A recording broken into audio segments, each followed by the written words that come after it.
Okay, today I'm very excited about this video. We're gonna talk about all the pros and cons of living in Seattle. But before we jump into the pros and cons, let's just talk about a couple fun facts that I guarantee you didn't know about. Okay, so let's start with one fun fact. The population of Seattle is just about A million-ish. 750,000 people. Also, Seattle is one of the most educated cities in the US. That actually makes a lot of sense with all the tech jobs around here. Oh yeah, for sure. It's also a very bike-friendly city. Okay, so growing up in Redmond is the bicycle capital of the Northwest. Whatever that means, I've driven by that sign so many times.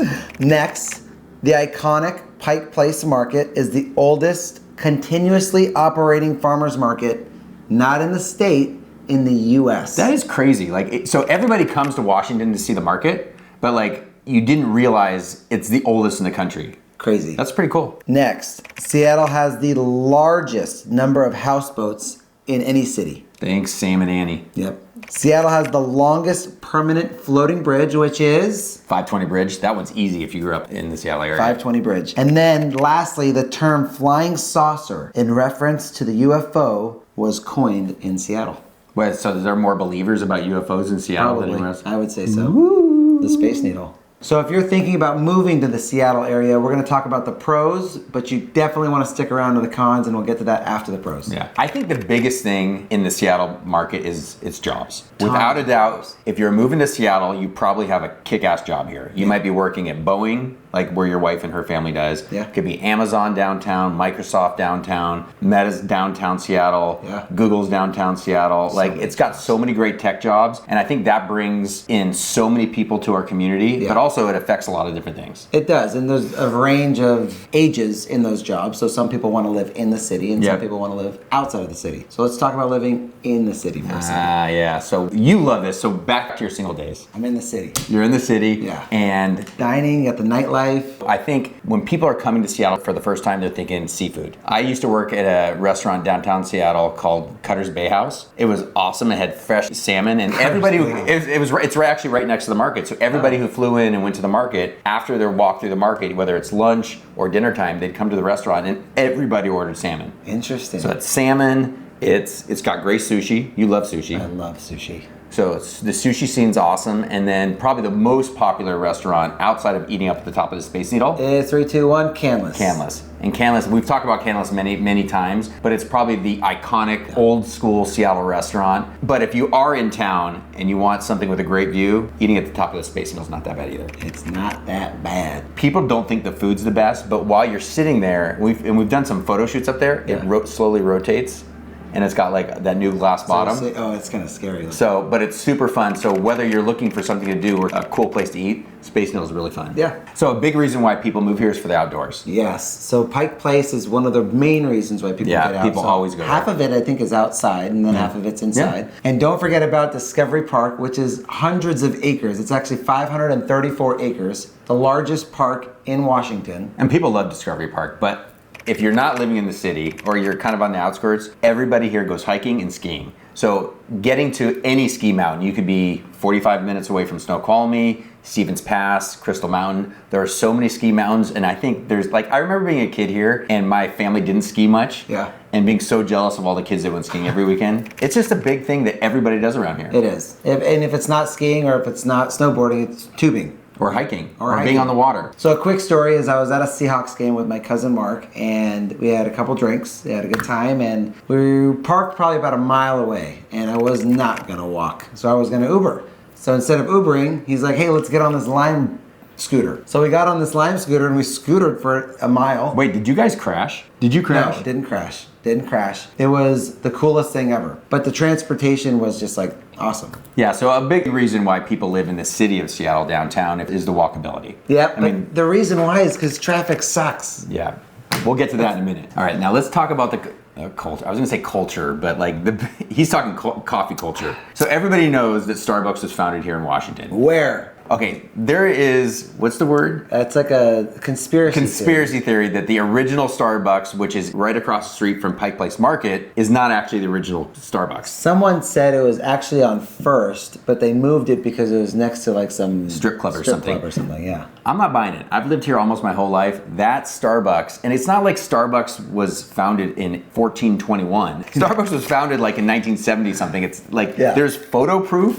There's picture proof, there's video proof. It's there. It's there. Stop all those conspiracy theories. But the culture in Seattle, the coffee culture is awesome. It's not just Starbucks, there's Woods Coffee. There's just thousands of coffee places. Yeah. And if it's not a coffee shop, it's a coffee stand, and the coffee's great. The culture, there was like this big music scene here. Like if you think back to the 90s, Nirvana, like the grunge scene, Sir Mix-a-Lot, the rap scene. Yeah. So I remember like when I lived in Seattle itself, there were, you'd have musicians out that corner just passing it back when they had CDs, passing out their CDs, because it was such a cool place to be a musician. Yeah, wow. Right? Oh, Pearl Jam. Pearl Jam. How did I even forget about Pearl Jam? Pearl Jam is like probably the most iconic Seattle band. So like the culture between like who lives here, the music scene, the coffee scene is really fantastic. So we're going to talk about the pro of the climate, and then we're going to go right into the cons, which is going to be the con of the climate. Yep. So the pro is... It's super mild here. It's mild. Okay, so my wife moved here from the Midwest 16 years ago. Yeah. So in the Midwest it's super humid in the summer, it snows in the winter, right? And you have a couple seasons that are pretty mild. And Washington is always mild in Seattle. Yeah. Right, so it snows maybe 2 days a year. It's hot maybe for a week of the year. The summers are in the 70s, low 80s. So it's super mild. So if you're looking for something that feels good, you can go outside all the time. You don't need crazy winter coats. The weather is super mild, right? What are you laughing? Like I know you're. Are you thinking I'm trying to make it sound super positive? You are, which it is positive to a point. But I will say I'm from California. Okay, so now you're going straight to the con. I need sun. There's not that much sun. I mean, you're wearing a jacket, you're wearing a rain jacket. He needs to calm down. It's just like...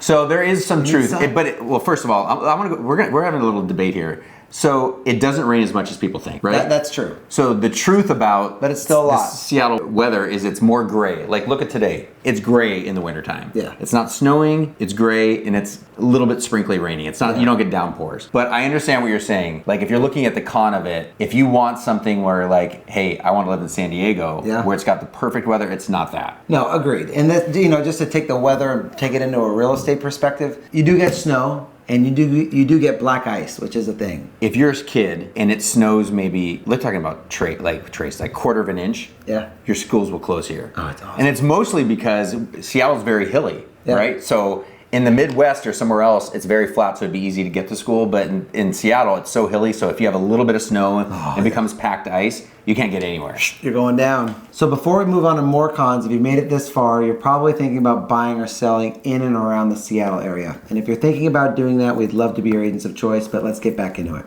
So one of the other biggest cons is the cost of living. With all the great tech jobs, brings higher price in living. Yeah, I mean, if you want to live in a good area, it comes with a price tag. So minimal, like if you're looking for a condo in Seattle, you could probably find a one bedroom for $400,000, and on the high side, you can be looking at a condo for $10 million if you got views of the water. Yeah. And if you want to get into a single family home in the Seattle area, it's probably a minimum of $1 million. Yeah. Right. So it's expensive. But because there's so many great tech jobs and the benefit of buying an expensive home, when it goes up a lot. So a quick example is we had some clients, they actually get the keys this Friday. Yeah, let's go. It was listed at 1.1 in Ballard in Seattle. Great area, very walkable to a lot of coffee shops, coffee culture. And we got it for 1,325. It goes up quite a bit. 7 offers. So it is expensive and it is competitive, but it's a great place to live. It is, but it's worth it if you can get in. Another con. Traffic. Traffic sucks. And this is the honest truth if you're going in downtown. I-5. Getting off I-5, so the main street, if you're getting off I-5 and you're going downtown, is probably Mercer, where Amazon is, and heads to the Space Needle. It's a traffic jam. But you can go around these. There's a lot of back streets. Just be aware of a Kraken game, a Mariner game, a Seahawks game, because if you're in that And don't forget, just during the day, people going to work. So traffic is a major problem, and it will always be a major problem. If you work in Seattle, you should probably live in Seattle. If you work on the east side, where we've had other videos in Kirkland or Bellevue, a lot of people live on the east side, so to reduce their commutes. And there's a lot of other options like buses that you're probably used to, but Seattle has the light rail that they're expanding. And you know what a lot of other people do if they're commuting to work and they live in the same area, they'll take like a carpool metro, where the metro will give them a big van, and then they can carpool in together. You know, Seattle doesn't have tornadoes, they don't have thunderstorms. We do have some thunderstorms. But we don't have those crazy sideways with thunderstorms. We don't have hurricanes. But the fear is an earthquake or a tsunami. What are you talking tsunami? We're on the coast. So if there's a major earthquake. So there is every few years in the Seattle area, there's an article that comes out from the University of Washington, and everybody runs, if you're a homeowner, to retrofit their homes for earthquake. Yeah. So we haven't had the big one, but I do remember a small earthquake. So I was in a car with a friend. We were driving to work, actually. We were commuting to work. He was swerving a little bit. He thought he had a flat tire, takes off to get his flat tire fixed. He drops me off at work, and everybody's standing outside, and he takes off. And I'm like, what's going on? He said, we just had an earthquake. What? The guy comes back, and he's like, I didn't have a flat tire. There was a freaking earthquake. Well, okay, so last week there was actually an earthquake, and it was not in Seattle. It was on Orcas Island. It was a 4.5, and it actually woke me up. So the other con in Seattle is there is a homeless issue. Yeah. And that is typically wherever you are in a big city. Yeah. So, you probably read about it in San Francisco or other big cities, but Seattle does have a homeless issue. They've created some of these tent cities around where they try to keep a lot of homeless people in there. But if you live in the city itself, or if you're watching this video, you may not be just looking to live in the downtown area of Seattle. It might be in the suburbs around there. But if you're living in the downtown area, homelessness is an issue, and you should probably do a little bit more research on it. So Seattle, big city, just like any other big city, there's a homeless issue, right? So if you think about buying a home in Seattle, just make sure that you and your agent know that you want to keep your distance from that, because it is a deterrent from buyers. Yeah, there's actually been filmmakers that have made videos and movies about the homeless issue in Seattle. So even the news did a big hour special. Yeah. So it is something you should definitely look into. It's not everywhere. It's not anything to be drastically afraid of. But if you're living in the city, right? You're not living in Kirkland or Bellevue, but you're living in downtown Seattle, it's something you definitely need to pay attention to. So Chris, why are you wearing this jacket? Are you freezing? I am. It's something called the Seattle Freeze, and it is very cold outside. Okay, well, I'm from California, man. That is not what it is. So the Seattle Freeze basically is, if you move to Seattle, historically, it's hard to break into friend groups and it's hard to meet people. I think some of that's changed. So when my wife moved here 16 years ago, I asked her, she was worried about the Seattle Freeze thing, but she was in a job where she met a bunch of people, so she didn't feel it. But the Seattle Freeze can be real. I think there's tight-knit groups like there are anywhere else in the world. Yeah. And people if you're in the Midwest, people are more outgoing. People in the Washington, Seattle area are a little bit more reserved. Pay attention to the Seattle Freeze. You could break it. And if you need a friend, call us. And those are our pros and cons of living in Seattle. I want to know your pros and cons, so put them in the comments below. And thank you guys for watching, and we'll see you at the next one.